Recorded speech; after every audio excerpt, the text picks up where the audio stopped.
पाकिस्तान बोला, पीएम मोदी का बयान नफरत फैलाने वाला। पीएम मोदी ने कल कहा था, अपनी रोटी खाओ वरना मेरी गोली तो है ही।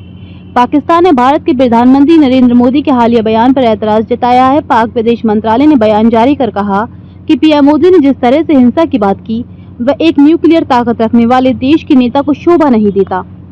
दरअसल पीएम मोदी ने सोमवार को गुजरात में सभा के दौरान कहा था कि भारत पर आंखें उठाने वाले को किसी भी कीमत पर बख्शा नहीं जाएगा। उन्होंने पाकिस्तान को चेतावनी दी कि सुख चैन से जियो, अपने हिस्से की रोटी खाओ, नहीं तो मेरी गोली तो है ही। पाकिस्तान ने आरोप लगाया कि भारत सरकार इस तरह के बयानों से जम्मू कश्मीर में हो रहे मानवाधिकार उल्लंघनों से ध्यान हटाना चाहती है। उसने खुद को शांति का समर्थक बताते हुए कहा कि वह यूएन मिशन में सबसे आगे रहा है और आतंकवाद के खिलाफ वैश्विक लड़ाई में उसने अहम भूमिका निभाई है। पाकिस्तान ने कहा कि भारत को सच में उग्रवाद की चिंता है तो उसे अपने देश में बढ़ते बहुसंख्यकवाद, धार्मिक असहिष्णुता और अल्पसंख्यकों के साथ हो रहे अन्याय की तरफ ध्यान देना चाहिए। पाकिस्तान के प्रधानमंत्री शहबाज शरीफ ने सोमवार को कश्मीर और जल सुरक्षा जैसे मुद्दों पर भारत के साथ बातचीत की इच्छा जताई। शरीफ ईरान दौरे पर हैं या ईरान राष्ट्रपति मसूद पजश्कियान के साथ राजधानी तेहरान में जॉइंट प्रेस कॉन्फ्रेंस में उन्होंने ये बात कही। शरीफ ने भारत के साथ सैन्य संघर्ष के दौरान ईरान के समर्थन के लिए पजश्कियान का आभार जताया।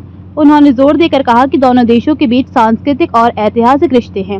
पाकिस्तानी पीएम 25 मई से 30 मई तक तुर्की, ईरान, अजरबैजान और तजाकिस्तान देशों के दौरे पर है।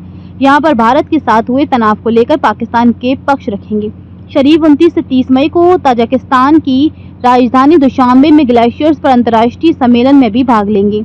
22 अप्रैल को कश्मीर के पहलगाम में 5 आतंकियों ने 26 टूरिस्ट की गोली मारकर हत्या कर दी थी। इसके अगले दिन पीएम नरेंद्र मोदी की अध्यक्षता में हुई बैठक में पाकिस्तान को सबक सिखाने के लिए भारत ने 5 बड़े फैसले लिए थे। इसमें 65 साल पुरानी सिंधु जल संधि को रोका गया था, अटारी चेक पोस्ट बंद कर दिया गया था, वीजा बंद कर दिया गया और उच्चायुक्तों को हटा दिया गया था। इसके बाद 7 मई को भारत ने ऑपरेशन सिंदूर के तहत पाकिस्तान में मौजूद कई आतंकी ठिकानों को एयर स्ट्राइक करके तबाह कर दिया था।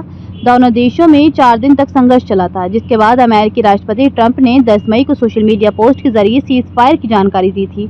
सिंधु नदी प्रणाली में कुल 6 नदियां हैं, सिंधु, झेलम, चिनाब, रावी, ब्यास और सतलुज। इनके किनारे का इलाका करीब 11.2 लाख वर्ग किलोमीटर में फैला हुआ है। इसमें 47% जमीन पाकिस्तान, 39% जमीन भारत, 8% जमीन चीन और 6% जमीन अफगानिस्तान में है। इन सभी देशों के करीब 30 करोड़ लोग इन इलाके में रहते हैं। 1947 में भारत और पाकिस्तान के बंटवारे के पहले से ही भारत, पंजाब और पाकिस्तान के सिंध प्रांत के बीच नदियों के पानी के बंटवारे का झगड़ा शुरू हो गया था। 1947 में भारत और पाक के इंजीनियरों के बीच स्टैंड स्टिल समझौता हुआ। इसके तहत 2 मुख्य नहरों से पाकिस्तान को पानी मिलता रहा। ये समझौता 31 मार्च 1948 तक चला। 1 अप्रैल 1948 को जब समझौता लागू नहीं रहा तो भारत ने दोनों नहरों का पानी रोक दिया। इससे पाकिस्तान के पंजाब प्रांत की 17 लाख एकड़ जमीन पर खेती बर्बाद हो गई।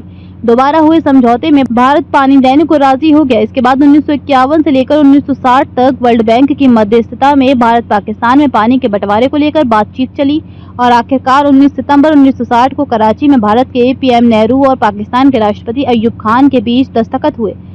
इसे इंडस वाटर ट्रीटी या सिंधु जल संधि कहा जाता है। पाकिस्तान में खेती की 90% जमीन यानी 4.7 करोड़ एकड़ एरिया में सिंचाई के लिए पानी सिंधु नदी प्रणाली से मिलता है। पाकिस्तान की नेशनल इनकम या एग्रीकल्चर सेक्टर की हिस्सेदारी 23% है और इससे 68% ग्रामीण पाकिस्तानियों की जीविका चलती है।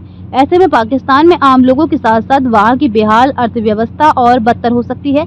पाकिस्तान के मंगल और तारबेला हाइड्रो पावर डैम को पानी नहीं मिल पाएगा। इससे पाकिस्तान के बिजली उत्पादन में 30 से 50% तक की कमी आ सकती है। साथ ही औद्योगिक उत्पादन और रोजगार पर असर पड़ेगा।